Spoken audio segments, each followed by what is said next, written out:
금요 경건의 시간입니다. 이 시간 기도하고 시작하도록 하겠습니다. 이 시간도 성삼일체 하나님께만 영광과 존귀와 감사와 찬양을 올려드립니다. 신년 첫 주일을 마무리하는 금요일 밤입니다. 시작된 올 한 해도 벌써 한 주가 지나갑니다. 지난 일상에서 함께하신 하나님의 크신 은혜와 사랑에 감사합니다. 오늘도 여전히 택한 백성과 동행하여 주심으로 이 밤에도 경건의 시간을 갖도록 삶을 연장하여 주셨사오니 하나님의 말씀을 통한 뜻을 바로 알아 순종하도록 성령의 조명하심과 인도하심만을 의지합니다. 하나님의 말씀을 읽고 듣고 상고하며 담긴 교훈을 삶에 바르게 적용하고 순종하여 우리 하나님을 기쁘시게 하기를 원합니다. 날마다 예수 그리스도의 보혈의 공로만을 의지하여서 성령께서 맺게 하시는 의와 거룩과 경건의 열매를 맺기 원합니다. 우리의 지난 발걸음 가운데 하나님 보시기 합당하지 않은 추악한 모습들이 있습니다. 하나님의 말씀으로 우리 삶을 비추고 살피며 이 시간 회개합니다. 죄악되는 행심사들을 돌이켜 지금 회개하오니 우리를 긍휼히 여기사 하나님의 백성으로서의 본분과 자세와 태도를 잃어버리지 않게 도와주시옵소서. 이 시간도 여러 환경과 상황 가운데 놓여있는 그리고 여러 가지로 애쓰며 분투하는 우리 하늘 가족들을 기억하여 주시고 어디에 있든지 무엇을 하든지 하나님께서 동행하여 주실 줄을 믿습니다.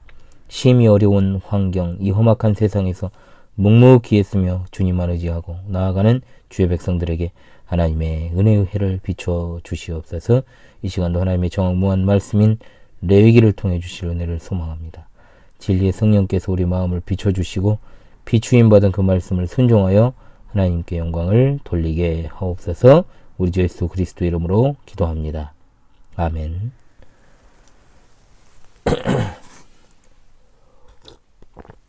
예, 아직은 목 상태가 온전치 않아서 찬송은 좀 생략을 하도록 하겠습니다.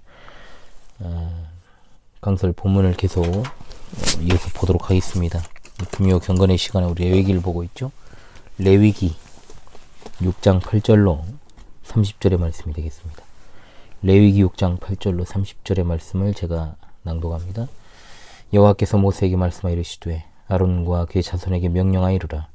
번제의 규례는 이러하니라. 번제물은 아침까지 제단 위에 있는 석쇠 위에 두고 제단의 불이 그 위에서 꺼지지 않게 할 것이요, 제사장은 세마포 긴 옷을 입고 세마포 속바지로 하체를 가리고 제단 위에서 불태운 번제의 채를 가져다가 제단 곁에 두고 그 옷을 벗고 다른 옷을 입고 그 채를 진영 바깥 정결한 곳으로 가져갈 것이요, 제단 위에 불은 항상 피워 꺼지지 않게 할지니 제사장은 아침마다 나무를 그 위에서 태우고 번제물을 그 위에 벌려놓고 화목제의 기름을 그 위에서 불사를 찌며 불은 끊임이 없이 제단 위에 피워 꺼지지 않게 할지니라. 소제의 규례는 이러하니라. 아론의 자손은 그것을 제단 앞 여호와 앞에 들이되 그 소제의 고운 가루 한 웅큼과 기름과 소제물 위에 유향을 다 가져다가 기념물로 제단 위에서 불살라 여호와 앞에 향기로운 냄새가 되게 하고, 그 나머지는 아론과 그의 자손이 먹되 누룩을 넣지 말고 거룩한 곳 회막들에서 먹을지니라. 그것에 누룩을 넣어 굽지 말라. 이는 나의 화제물 중에서 내가 그들에게 주어 그들의 소득이 되게 하는 것이라. 속죄제와 속건제같이 지극히 거룩한 즉 아론 자손의 남자는 모두 이를 먹을지니 이는 여호와의 화제물 중에서 대대로 그들의 영원한 소득이 됨이라. 이를 만지는 자마다 거룩하리라. 여호와께서 모세에게 말씀하여 이르시되 아론과 그의 자손이 기름 부음을 받는 날에 여호와께 드릴 예물은 이러하니라. 고운 가루 10분의 1 레바를 항상 드리는 소제물로 삼아 그 절반은 아침에 절반은 저녁에 드리되 그것을 기름으로 반죽하여 철판에 굽고 기름에 적셔 썰어서 소제로 여호와께 드려 향기로운 냄새가 되게 하라. 이 소제는 아론의 자손 중 기름 부음을 받고 그를 이어 제사장 된 자가 드릴 것이요, 영원한 규례로 여호와께 온전히 불사를 것이니 제사장의 모든 소제물은 온전히 불사르고 먹지 말지니라. 여호와께서 모세에게 말씀하여 이르시되 아론과 그의 아들들에게 말하이르라. 속죄제의 규례는 이러하니라. 속죄제 제물은 지극히 거룩하니 여호와 앞 번제물을 잡는 곳에서 그 속죄제 제물을 잡을 것이요, 죄를 위하여 제사드린 제사장이 그것을 먹되 곧 회막들 거룩한 곳에서 먹을 것이며 그 고기에 접촉하는 모든 자는 거룩할 것이며 그 피가 어떤 옷에든지 묻었으면 묻은 그것을 거룩한 곳에서 빨 것이요, 그 고기를 토기에 삶았으면 그 그릇을 깨뜨릴 것이요, 유기에 삶았으면 그 그릇을 닦고 물에 씻을 것이며 제사장인 남자는 모두 그것을 먹을지니 그것은 지극히 거룩하니라. 그러나 피를 가지고 회막에 들어가 성소에서 속죄하기 한 속죄제 제물의 고기는 먹지 못할지니 불사를 지니라. 아멘. 네, 레위기 6장 8절로 7장 38절은 제사와 관련된 또 다른 규례들을 소개하는 내용입니다. 순서에 약간의 변형은 있습니다. 앞에서는 번제, 소제, 화목제, 속건제, 속죄제, 속죄제, 속건제의 이 순서로 이제 배열이 되어 있는 반면에 여기서는 이제 번제, 소제, 속죄제가 먼저 소개가 되고 그 다음에 속건제와 화목제가 마지막에 등장합니다. 사실 여기 내용은 1장부터 6장 7절까지 우리가 지난 시간까지 살펴봤던 이 내용들과 중복이 되고요. 또 동일한 내용을 반복하기도 합니다. 그렇다면 1장에서 6장 7절까지 그리고 6장 8절에서 7장 38절까지는 어떤 차이가 있을까요? 이미 레위기 서론에서 말씀을 드렸습니다. 레위기를 어떻게 구분해서 볼 것인가? 여기에서 레위기는 제사 제도와 거룩의 법에 관한 책으로 보고 두 부분으로 나누어서 보는 견해를 제가 취하겠다라고 했습니다. 그래서 1장으로부터 16장까지 내용을 전반부로 제사 제도에 관한 것이다. 이렇게 설정을 하고 또 여기는 세부적으로 세 부분으로 나누어져 있는데 1장으로 7장은 제사에 관한 규례, 8장에서 10장은 제사장의 성별에 관한 규례, 그리고 11장에서 16장은 의식적 부정에 대한 규례입니다. 그리고 이제 후반부로 가서 17장에서 27장은 거룩의 법에 관한 것들입니다. 하나님의 백성들이 거룩한 삶을 위해서 지켜야 될 규례들에 관한 내용이지요. 그런 가운데 7장의 까지의 내용은 두 부분입니다. 1장 1절로 6장 7절 우리가 지난번에 살폈던 이 모든 이스라엘 자손을 대상으로 주신 것입니다. 1장 2절에도 그리고 4장 2절에도 이스라엘 자손에게 고하여 이르라고 하신 말씀만 보아도 그렇습니다. 제사에 있어서 일반 백성들이 알아야 되고 해야 하는 일들에 초점을 맞추고 있다는 거죠. 이와는 대조적으로 오늘부터 볼 6장 8절부터 7장 38절은 이제 제사장들의 역할에 초점이 맞춰집니다. 오늘 8절에 뭐라고 되어 있습니까? 아론과 그의 자손에게 명령하여 이르라고 그랬습니다. 자, 그러므로 당연히 1장에서 6장 7절까지 부분과 6장 8절 이하 부분의 내용은 다른 의도를 가지고 기록되었기 때문에 강조점에 있어서는 달라질 수밖에 없습니다.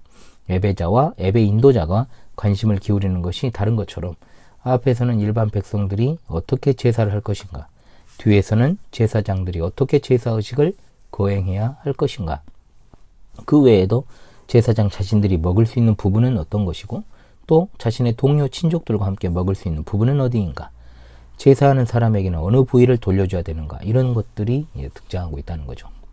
자, 그렇다면 왜 제사의 순서는 다르게 나왔을까요? 1장에서 5장은 신학적 순서로 배열이 되었고요.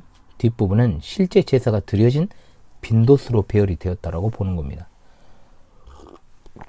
이렇게 하면 여러분 이해가 되시겠죠? 화목제는 의무제가 아니라 선택제였다라고 했습니다. 그래서 맨 뒤에 빈도수가 낮은 만큼 뒤에 배열이 된 겁니다. 오늘과 다음 주 경건회까지 해서 제사를 인도하는 제사장의 지침을 통해서 은혜를 받는 시간이 되었으면 합니다. 자, 8절로 13절까지 말씀은 번제의 규례에 대한 것입니다. 번제물은 아침까지 제단 위에 있는 석쇠 위에 두고 제단의 불이 그 위에서 꺼지지 않도록 하는 것이 관건입니다. 또한 제사장은 세마포 긴 옷을 입고 세마포 속바지로 하체를 가리고 제단 위에서 불태운 번제의 재를 가져다 제단 곁에 두고 또 그 옷을 벗고 다른 옷을 입은 다음에 그 재를 진영 바깥 정결한 곳으로 가져가야 했습니다. 단 위에 불은 어떻습니까? 항상 붙어 있고 꺼지지 않게 해야 했고 제사장은 아침마다 나무를 그 위에 태우고 번제물을 그 위에 벌려놓고 화목제의 기름을 그 위에서 사르며 불이 단 위에 붙어 있고 꺼지지 않게 하는 것이 중요했습니다. 이 단락의 중요 관심은 이겁니다. 번제단의 불이라는 거죠. 제사장은 번제단의 불을 결코 꺼트리면 안 됩니다. 그것이 9절, 12절, 13절에 강조됩니다. 번제단 불 위에서는 번제의 고기가 항상 연기로 올라가야 됐고 번제는 회막에서 아침과 저녁으로 드려졌습니다. 낮에는 다른 제사를 드릴 수 있습니다. 그러나 저녁 번제를 드린 이후에는 다음날 아침까지 어떤 제사도 드리지 않았습니다. 대신 번제단의 불만큼은 밤새 꺼트리지 말아야 됩니다. 자, 그렇다면 이 불은 무엇을 상징하는 것일까요? 제단 위에 처음으로 지펴진 불은 어디서 왔을까요? 바로 하늘에서 왔습니다. 제사장들은 계속해서 꺼지지 않게 연료를 공급한 거죠. 그러므로 제사의 제물들은 하늘로부터 내려온 불로 태워진 것입니다. 그 불은 하나님께서 받으시는 것에 대한 표시입니다. 바벨론으로 포로로 끌려가기 전까지 그 불은 꺼지지 않았습니다. 이 꺼지지 않는 번제단의 불을 성령으로 보기도 합니다만 그보다는 내가 태워져야 했을 그 불에 나를 대신해서 그 제물이 태워지고 있기 때문에 지옥 형벌의 불을 의미함과 동시에 연기가 올라가는 것은 하나님의 임재를 상징하므로 하나님의 전적인 은혜를 또한 상징하기도 합니다. 이사야 31장 9절 말씀. 밤이라서 더 그런 것 같습니다. 여호와의 불은 시온에 있고 여호와의 풀무는 예루살렘에 있느니라. 신약 성도들은 제사를 드리진 않습니다. 그러나 항상 기뻐하라, 쉬지 말고 기도하라, 범사에 감사하라. 이것이 그리스도 예수 안에서 너희를 향하신 하나님의 뜻이라 그랬습니다. 우리 안에 있는 은사를 불일듯 일어나게 한다고 말씀하죠. 구약과 같은 제사 제도로 항상 제사를 드리진 않지만 우리는 항상 거룩한 사랑이 불타도록 유지돼야 되는데 그것이 바로 무엇입니까? 항상 기뻐하는 것, 쉬지 말고 기도하는 것, 범사에 감사하는 것입니다. 아멘. 연기로 올라가 하나님께 향기로운 냄새가 되는 것이 바로 우리의 생활의 예배인 것이요 날마다의 기도입니다. 우리 주 예수 그리스도께서 온전하고 유일한 단 한 번의 희생 제물이 되셨으니 이제는 더 이상 그것을 나타내는 번제단의 불은 존재하지 않습니다. 하지만 그리스도에 대한 우리 사랑은 이제 다른 방향으로 꺼지지 않는 불이 되어서 활활 타올려야 될 줄로 믿습니다. 설교자는 강단에서 타오르고 성도들은 예배하는 자리에서 타오르고 또한 각자의 삶 가운데서 타올라야 될 줄로 믿습니다. 아멘. 둘째로 14절에서 18절은 소제의 규례입니다. 14절로 7장 10절에 이르기까지는 제사장의 권리에 관한 것입니다. 제사장들이 먹을 수 있는 부분과 먹을 수 없는 부분을 설명합니다. 소제는 일반적으로 번제에 수반하여 함께 드린 제사입니다. 그런데 이 소제의 의식과 의미는 특별히 새로 추가된 것은 없습니다. 단지 제사장들이 회막들 거룩한 곳에서 제물을 먹어야 된다는 것을 강조하는 것 외에는 없지요. 여기 이를 만지는 자마다 거룩하리라고 한 표현은 일반 백성은 지극히 거룩한 제물을 만지지 말라는 경고입니다. 부정한 자가 거룩한 것을 접촉하면 심판을 받는 것이 규례입니다. 소제는 예수 그리스도의 인격을 나타내는 것이라고 했죠. 하나님께 바쳐진 거룩한 제물로서의 소제는 거룩한 제사장들만 먹을 수 있습니다. 제사장들이 소제에 남은 것을 먹는 것은 하나님께서 그 소제를 받으셨다라는 것을 상징합니다. 소제는 우리의 감사제인 동시에 예수 그리스도의 온전한 순종과 의를 상징합니다. 자, 세 번째, 제사장의 소제에 관한 것입니다. 지금으로 따지면 아론과 그 자손이 기름 부음 받는 날에 드릴 소제, 즉 임직식 소제죠. 임직식 때 아론과 그의 아들들은 에바 10분의 1로 소제를 드려야 했습니다. 반은 아침에 그리고 반은 저녁에 드렸는데 아론은 기름 부음 받을 때 단 한 번 소제를 드렸습니다. 10절은 이를 항상 드리는 소제물로 아침과 저녁에 드리라고 했는데 문제가 뭐냐? 기름 부음을 받는 날은 한 번인데 항상 드리라는 것은 좀 말이 안 되지 않습니까? 이 말은 기름 부음 받은 날로부터 계속해서 일생 동안 매일 이 소제를 드려야 된다는 뜻입니다. 기름으로 반죽하여 철판에 굽고 기름에 적셔 썰어 소제로 여호와께 드려 향기로운 냄새가 되게 하라. 이것은 아론의 자손 중 기름 부음을 받고 그를 이어 제사장 된 자가 드릴 것이고 또한 영원한 규례로 여호와께 온전히 불살라야 했습니다. 일반 소제와의 차이점은 제사장이 드리는 소제는 먹을 수 있는 것처럼 구웠지만 온전히 불태웠다는 겁니다. 제사를 담당하는 제사장이 백성들을 섬기는 것을 통해서 소득을 받았지만 대제사장을 섬기는 일에 소득이 주어질 필요는 없지요. 제사장들의 죄는 상징적으로 제단으로 옮겨지고 또한 제단이 그 모든 제물을 불태워버려야 됐기 때문에 먹지 않았던 것입니다. 백성이 드리는 소제물은 하나님의 입장에서 그것을 받으시는 것이요, 자신이 드리는 소제물은 하나님께서 받으시는 뜻으로 온전히 불사른 것이기 때문입니다. 우리가 우리 자신의 죄를 담당해야 했다면 실로 우리는 사역자든 일반인이든 다 죽어야 됩니다.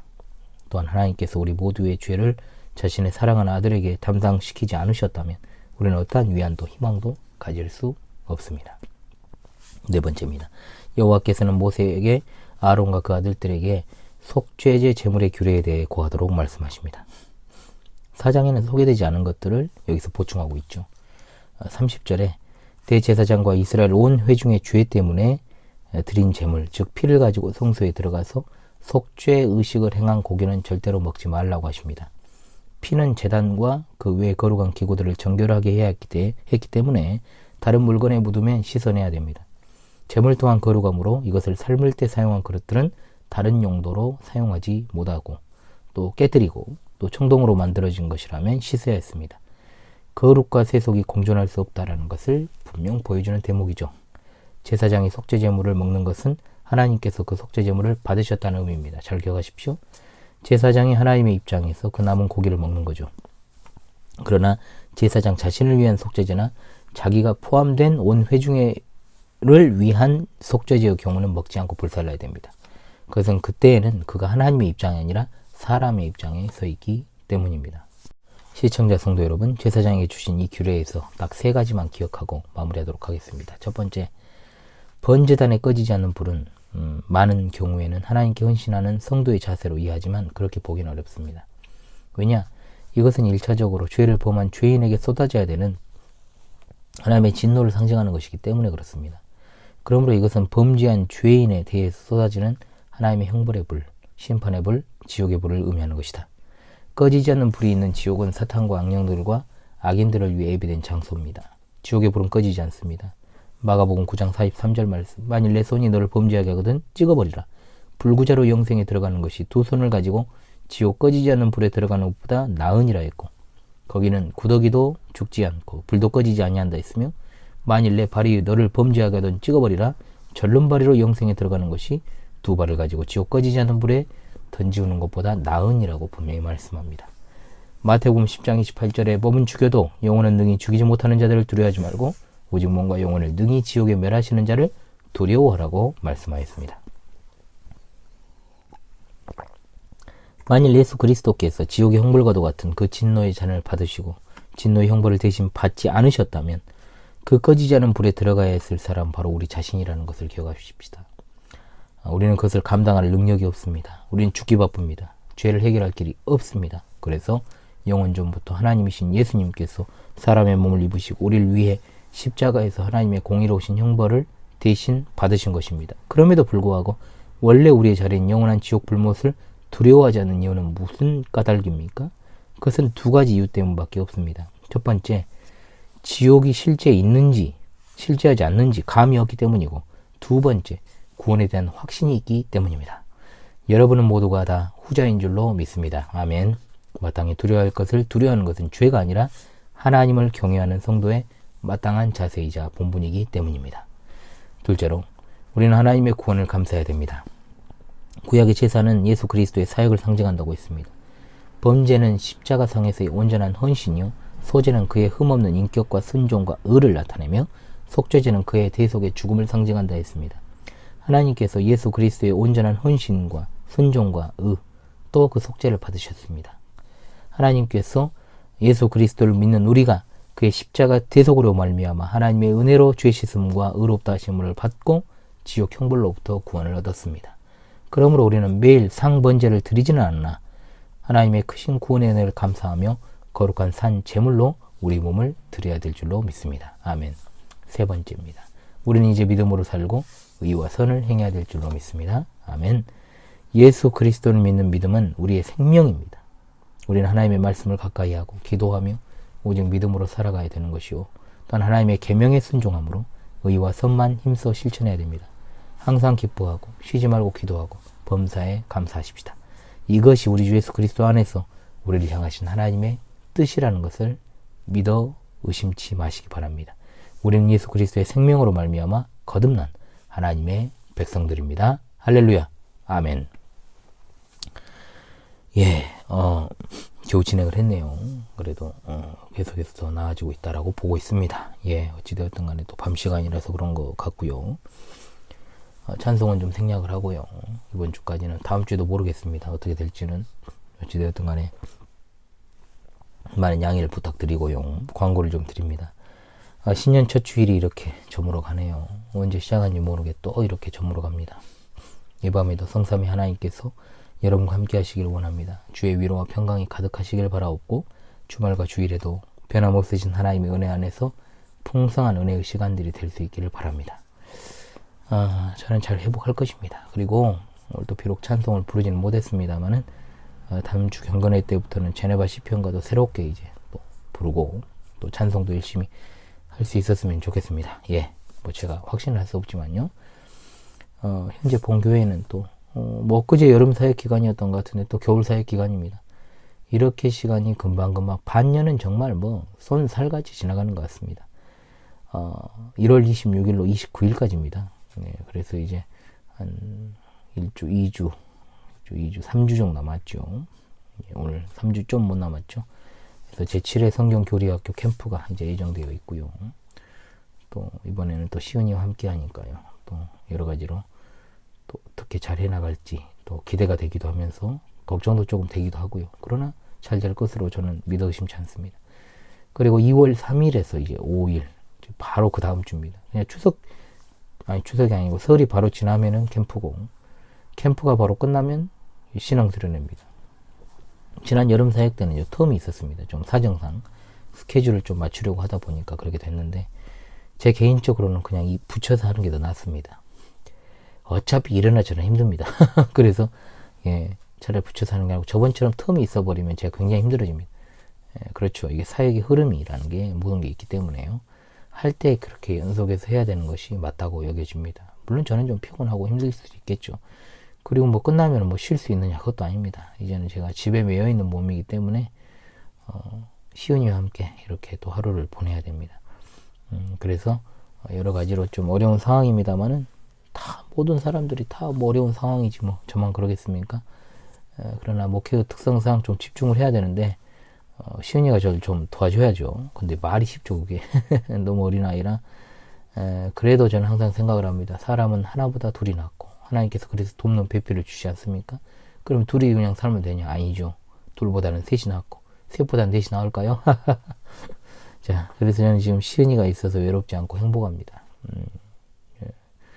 딱 시은이가 아침에 자고 일어나서 딱 앉아있는 그 모습, 정말 사랑스러운 모습 있죠. 딱 안아주면서 기도를 합니다. 간밤에도 지켜주신 하나님께 감사하고, 사랑의 고백도 하고, 또 이렇게 사랑해, 오늘도 건강해, 이렇게 하루를 출발하는 것이 참 기쁨인 것 같습니다.